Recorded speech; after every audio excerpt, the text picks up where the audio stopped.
Chapter 14, the fourth part of the nun's tale.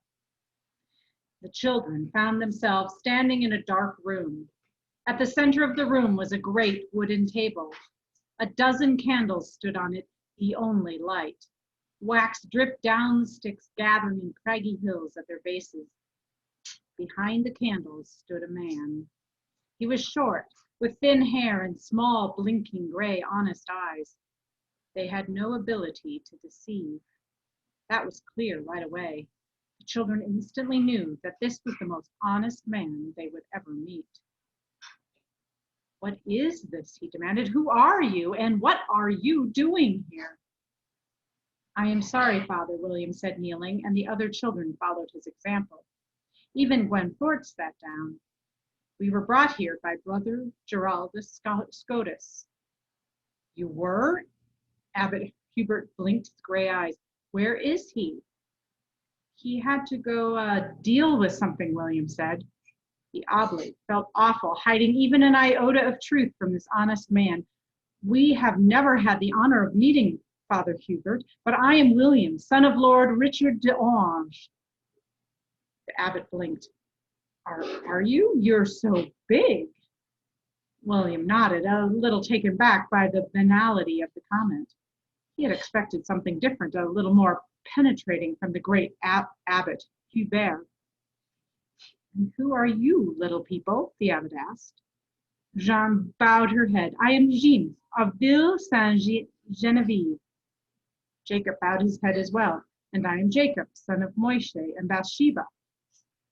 The abbot leaned over his heavy desk, blinking past all the candles. "A Jew?" "Yes, Father," Jacob said. He wasn't sure whether, as a Jew, he was allowed to refer to the abbot as father, either in his religion or theirs, but he figured it was safer to do whatever William did. "And is that a dog in the abbey?" Hubert asked, incredulous. William was rather put out by this level of questioning.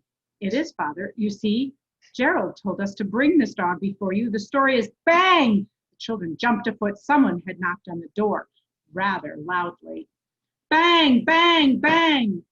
William leapt to his feet, spun around, and spied a wooden bar standing by the door. "May I, Father?" he asked, and without waiting for permission, he placed the wood in its braces, barring the door behind him.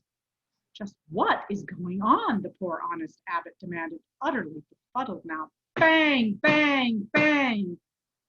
Jeanne stared at him desperately. How could such a weak fool have risen to the highest post in the French church?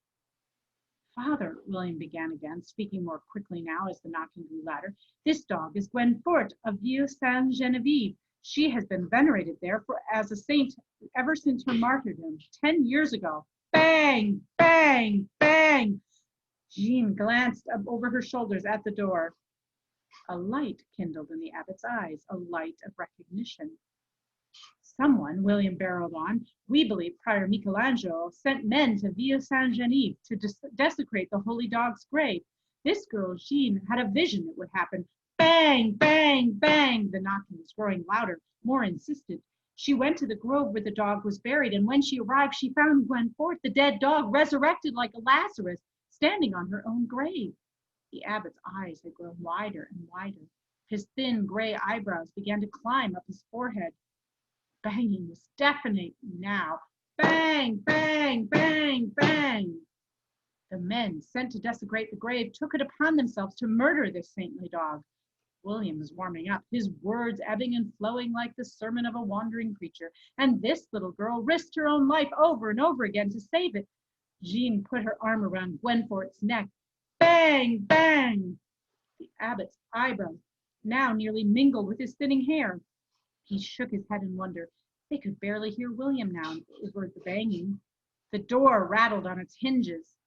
The abbot came round the great table and knelt next to the dog. Jeanne released Gwen Fort.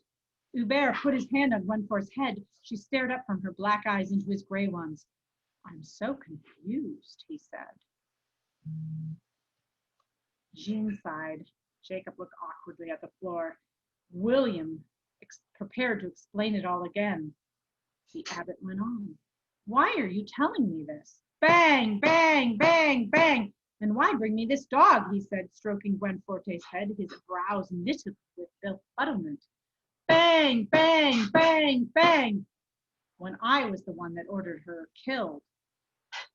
The children did not move.